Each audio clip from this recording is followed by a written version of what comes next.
ज्ञान गंगा गीता दर्शन। पूर्व प्रसंग में आप श्रवण कर रहे थे,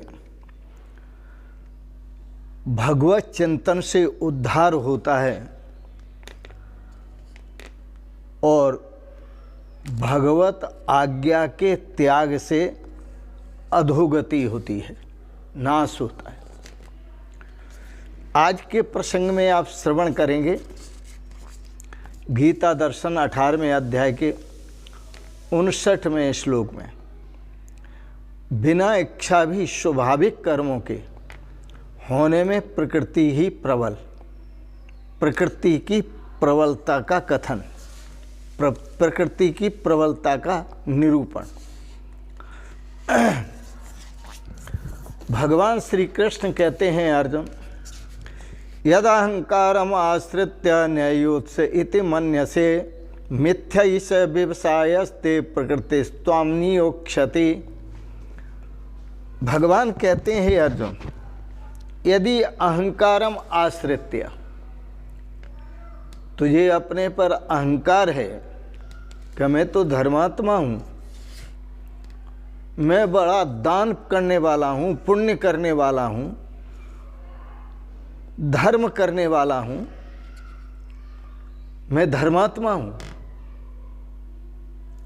और ये पापाचार मैं कैसे करूं? पापाचार कौन सा? जो कौरवों के साथ युद्ध करना है।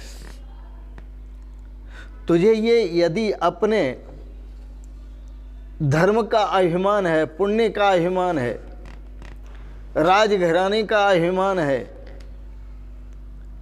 समझदार होने का अभिमान है, तो यह जो अभिमान है, ये जो अहंकार है, जिस अहंकार का जो तू अवलंबन करके ऐसे मानता है कि मैं युद्ध नहीं करूँगा, इस अहंकार का अवलंबन करके जो तू ऐसे मानता है कि मैं युद्ध नहीं करूँगा, तो सुन, यह तेरा जो निश्चय है वो मिथ्या है, बेकार है।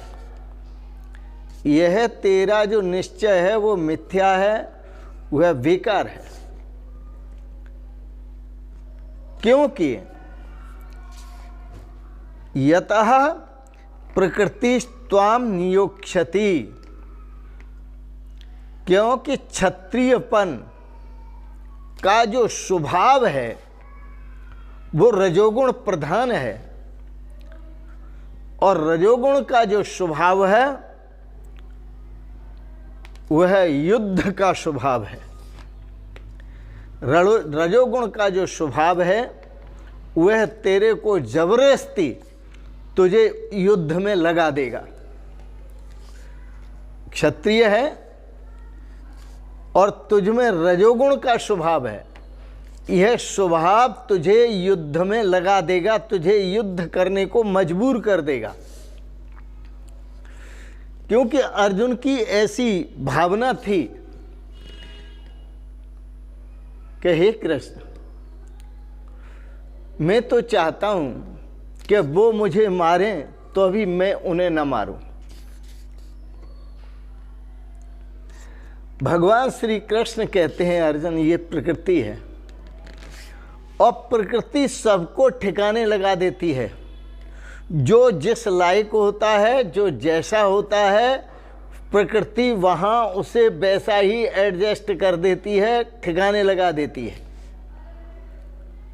तो यदि अहंकारम आश्रित्य न्यायोथ से इति मन्यते, यदि अहंकार करते हुए कि मैं तो धर्मात्मा हूँ, मैं युद्ध कैसे करूँ, मैं युद्ध नहीं करूँगा, चाचा ताऊ मातुल आदि और गुरुओं को नहीं मारूँगा,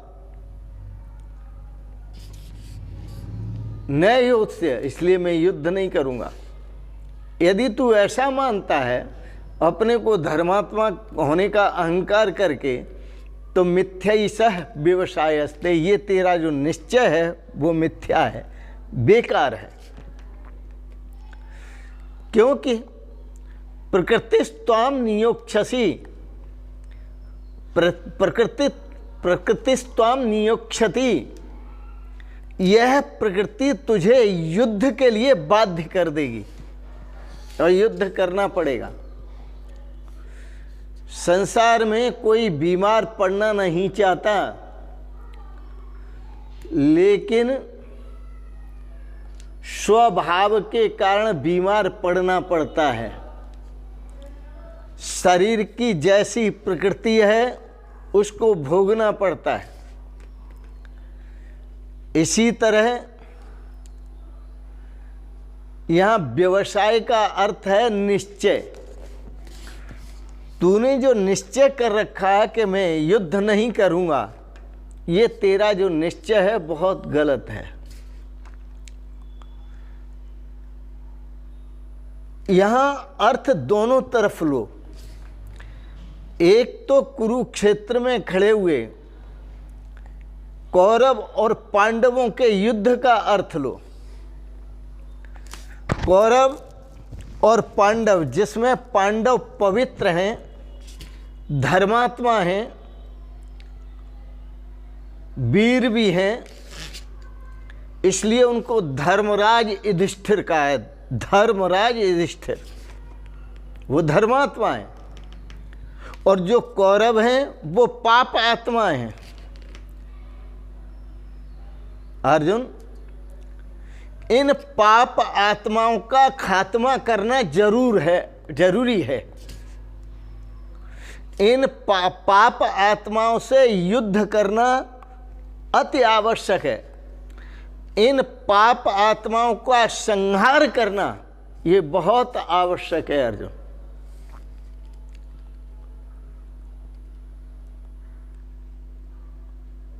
तो तूने जो निश्चय किया हुआ है कि मैं युद्ध नहीं करूंगा, चूंकि तू राजवंश में उत्पन्न हुआ है,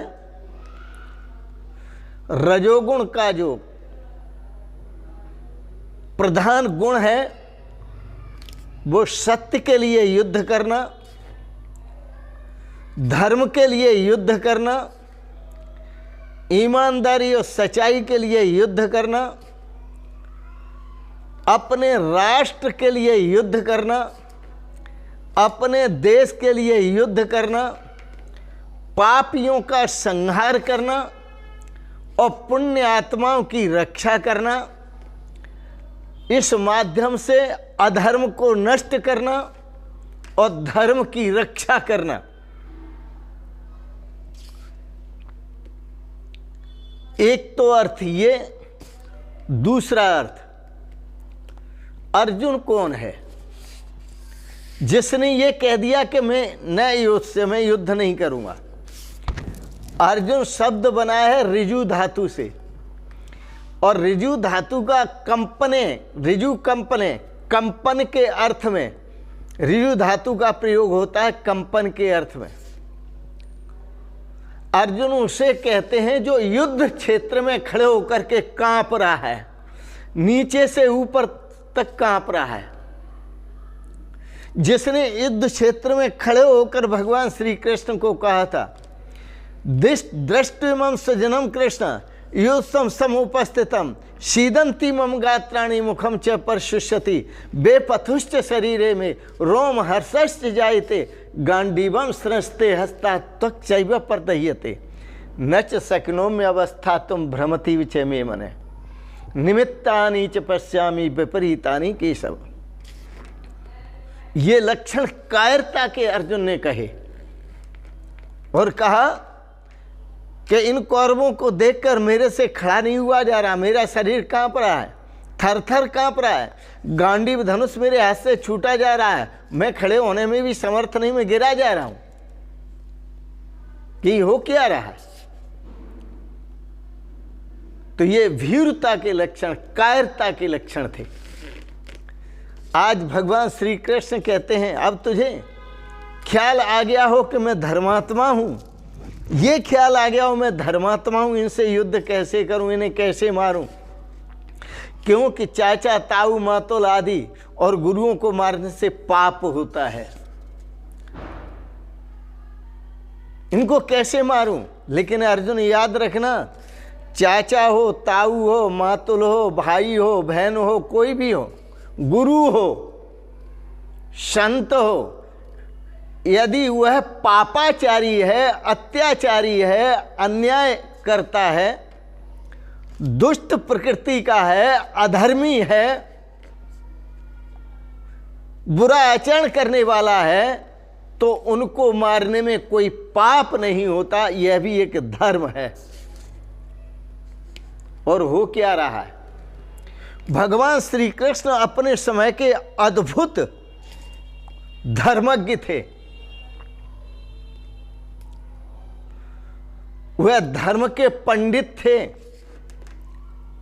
अर्जुन, ये भी समझो, यदा यदा धर्मस्य ग्लानिर्भवति भारत अभ्युत्थानम् अधर्मस्य तदा आत्मनः सृजाम्यहम्।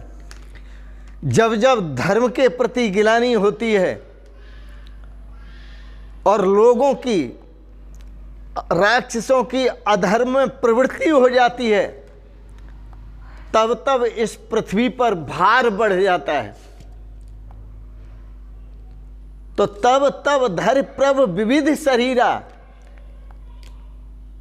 जो उनकी इच्छा होती है शरीर को धारण करते हैं, चाहे वह भगवान का शरीर धारण करें, कृष्ण और राम का, चाहे वह संत का शरीर धारण करें, फिर वह दुष्टों का संहार करते हैं और सज्जनों की रक्षा करते हैं।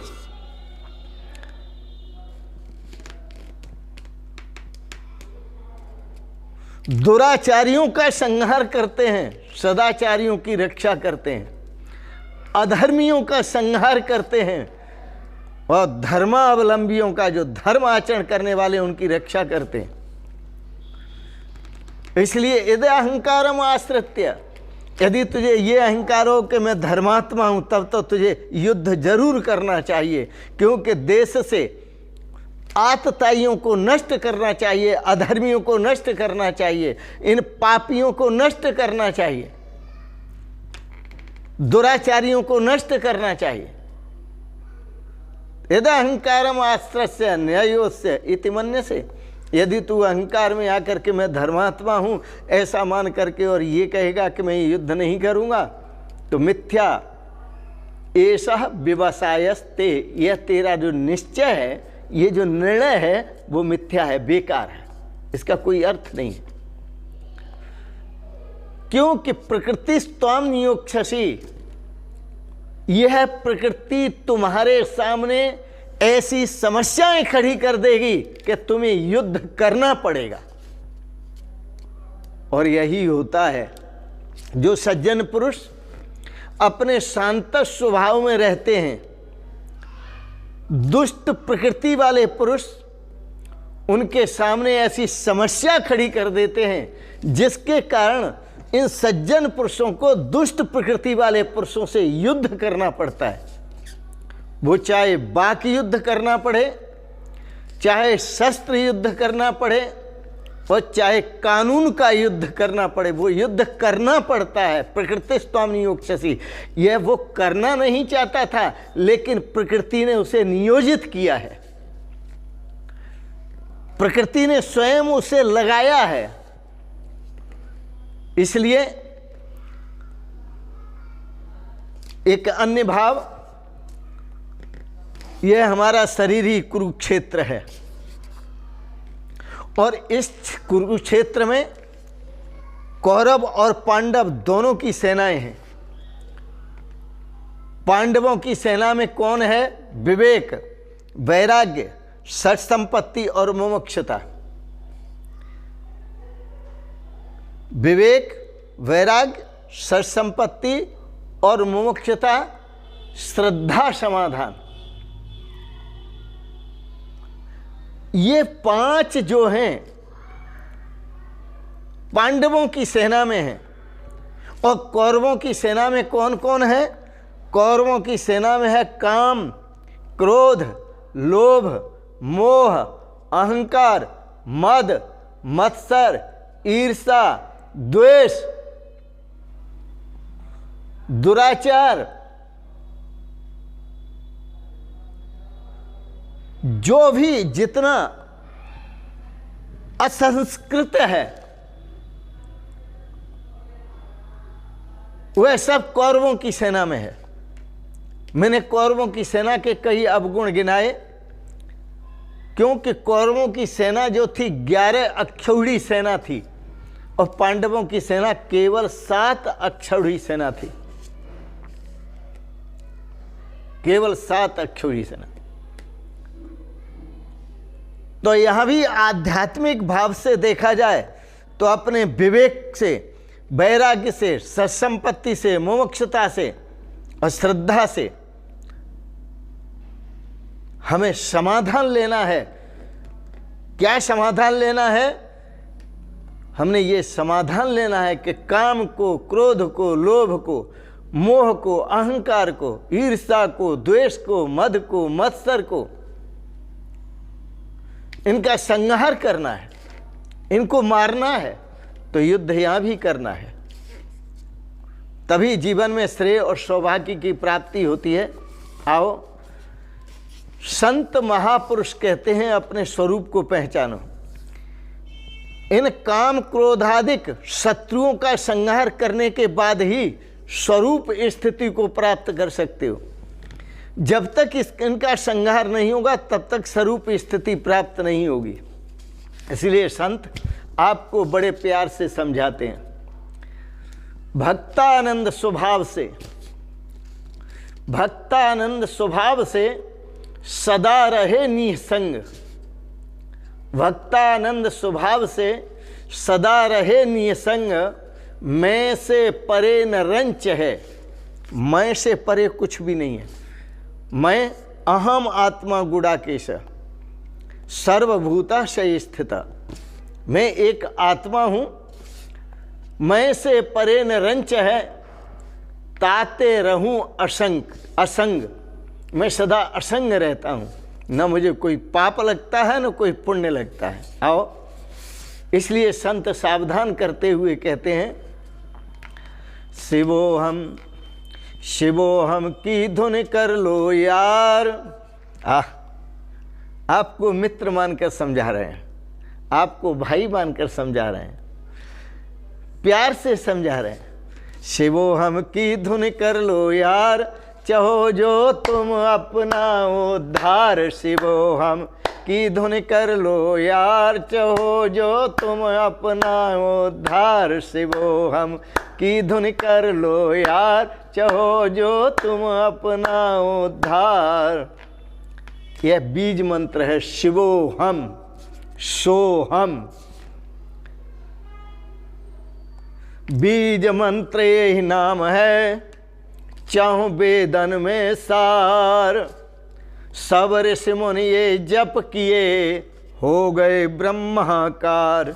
फिर सुने, बीज मंत्र यही नाम है, चाहूं वेदन में सार।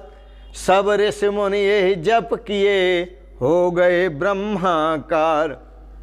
मोक्ष का यही एक आधार। यह बीज मंत्र है। कौन सा? शिवोहम। यह चारों वेदों का सार है। कौन सा? शिवोहम। सब ऋषि मुनि यही जप किए, जितने भी ऋषि मुनि हुए प्राचीन में, इसी का जप किया, हो गए ब्रह्माकार। वो ब्रह्म का चिंतन करते करते ब्रह्म स्वरूप हो गए। ब्रह्म वेद ब्रह्मई भवति। मोक्ष का यही एक आधार, यही एक मोक्ष का आधार है। मोक्ष का यही एक आधार, शिवोहम की धुन कर लो यार। मोक्ष का यही एक आधार, शिवोहम की धुन कर लो यार। शिवोहम की धुन कर लो यार, चाहो जो तुम अपना उद्धार। शिवोहम की धुन कर लो यार, चाहो जो तुम अपना उद्धार। और शिव कल्याण स्वरूप है। शिव शब्द जो है वो कल्याण स्वरूप है, परमात्मा का वाचक है। सो हम आप ही आप, वह परमात्मा, सो हम, वह परमात्मा में हूँ। सो हम आप ही आप, आप में होता है आप ही जाप। जाप करने की जरूरत नहीं। यह वो स्थिति है, परिपक्व अवस्था है जिसमें अपने आप जाप होता है। यह भगवान ने प्राकृतिक जाप करने का साधन आपको दे दिया है, आपको पता है, तो स्वर ज्ञान के आधार पर आपका जप अपने आप हो रहा है, अहर्निश हो रहा है। शिव कल्याण स्वरूप है, सो हम आप ही आप में होत है, आप ही जाप। उठे नित इस ध्वनि की झनकार, उठे नित इस ध्वनि की झनकार, शिवो हम की धुन कर लो यार। उठे नित इस ध्वनि की झनकार, शिवो हम की धुन कर लो यार। चाहो जो तुम अपना उद्धार, शिवो हम की धुन कर लो यार। और श्वास श्वास में होता है, श्वास श्वास में होता है सोहम का उच्चार। श्वास श्वास में होता है सोहम का उच्चार। जागृत स्वप्न सुषुप्त में टूटत है नहीं तार। यह तार कभी टूटता नहीं है। यह सोहम का जाप जो है श्वास में निरंतर हो रहा है, अहर्निश हो रहा है, 24 आवर्स। श्वास श्वास में होता है सोहम का उच्चार। जागृत स्वप्न सुषुप्त में टूटत है नहीं तार। चाहे आप सो रहे हैं, चाहे जग रहे हैं, चाहे स्वप्न देख रहे हैं, आपका भजन हो रहा है। जागृत स्वप्न सुषुप्त में टूटत है नहीं तार। निरंतर सुरति आई में धार। अपनी सुरती को इसी में लगाओ। निरंतर सुरति आई में धार, शिवो हम की धुन कर लो यार। निरंतर सुरति आई में धार, निरंतर सुरति आई में धार, शिवो हम की धुन कर लो यार। चाहो जो तुम अपना उद्धार, शिवो हम की धुन कर लो यार। और एक बात बताएं, सब मंत्रों में श्रेष्ठ है। यह मंत्र सभी मंत्रों में श्रेष्ठ है। सब मंत्रों में श्रेष्ठ है, कर लो हृदय विचार। सब मंत्रों में श्रेष्ठ है, कर लो हृदय विचार। बिन विचार अभ्यास के नए होवे निर्धार।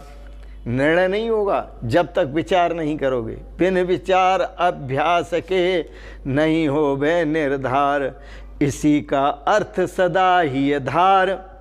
इसी का अर्थ सदा ही धार, शिवो हम की धुन कर लो यार। इसी का अर्थ सदा ही धार, शिवो हम की धुन कर लो यार। चाहो जो तुम अपना उद्धार, शिवो हम की धुन कर लो यार। और संत महापुरुषों ने एक बात बड़े गजब की कह दी। वह क्या? कोट तीर्थ व्रत यज्ञ जप सबका फल समुदाय। आप कोट तीर्थ करते हैं, करोड़ तीर्थ करते हैं, व्रत करते हैं, जप करते हैं, यज्ञ करते हैं, सबका फल समुदाय। उसके करने से जितना भी पुण्य होता है, जितना भी पुण्य होता है, बीज मंत्र सम नय तुलय। बीज मंत्र सम नय तुलह पूर्णानंद बताए। इस बीज मंत्र के समान नहीं होता वो पुण्य। इसका इतना भारी पुण्य है, इतना महान पुण्य है, क्योंकि यह मोक्षदायक है, यह रसदायक है, परमपिता परमेश्वर के स्वरूप की स्थिति कराने वाला है। कहते सुरते स्मृति पुकार। कहते सुरते स्मृति पुकार। श्रुतियाँ भी पुकार पुकार कर कहती हैं, स्मृतियाँ भी कहती हैं, वेद भी कहते हैं। कहते सुरते स्मृति पुकार, शिवो हम की धुन कर लो यार। शिवो हम की धुन कर लो यार। चाहो जो तुम अपना उद्धार, शिवो हम की धुन कर लो यार। चाहो जो तुम अपना उद्धार, शिवो हम की धुन कर लो यार। चाहो जो तुम अपना उद्धार। यदि आप अपना उद्धार चाहते हैं तो शिवोहम की धुन करो। सोहम और शिवोहम इन शब्दों की साधना को समझो, तभी आपको श्रेय की और सौभाग्य की प्राप्ति होगी। इन शब्दों के साथ ही वाणी को विराम देंगे। भगवान श्री कृष्ण कहते हैं जो नियत कर्म है वह तो करना ही है। वह भी यज्ञ है कुरुक्षेत्र का, और यह भी शरीर रूपी कुरुक्षेत्र में आप वास करते हैं, यह भी एक यज्ञ है। और यह यज्ञ महान यज्ञ है, इससे बड़ा कोई यज्ञ नहीं है। इन शब्दों के साथ ही आपने जो गीता का भाव श्रवण किया, एक भजन का भी भाव श्रवण किया, इसके लिए बहुत बहुत अनुग्रहित हैं।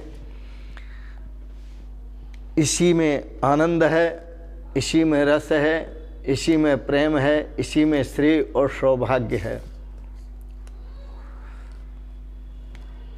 श्रीमद् भागवत में याद आया एक बात। श्रीमद् भागवत में पिबत रसमालयम,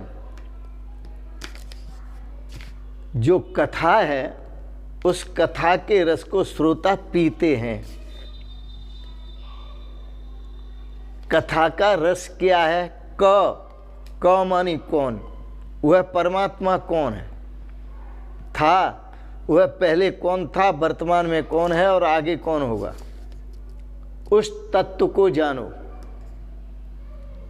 वो पहले भी रस स्वरूप था, वर्तमान में भी रस स्वरूप है और बाद में भी रस स्वरूप है। इसी रस का आनंद लेने के लिए सरल भाषा में श्रीमद् भागवत की रचना हुई, और सुखदेव जैसे सुलझे हुए महापुरुष श्रीमद् भागवत की कथा सुनाते हैं, जो आप सुनते हैं महापुरुषों से, और यहाँ गीता पर प्रवचन सुनते हैं। दोनों ही श्रेयकर हैं, कल्याण स्वरूप हैं। धर्मम भजस्व सततम त्यज लोक धर्मान, सेवस्व साधु पुरुषान जहि काम तृष्णाम, अन्यस्य दोष गुण चिंतन माशु मुक्त्वा, विष्णु कथा रसमहो नितराम पिबत्वम। विष्णु कथा, विष्णु भगवान कौन थे? विष्णु कथा, विष्णु भगवान कौन थे? विष्णु कथा, अरे वो रस स्वरूप थे, रसो वही सह।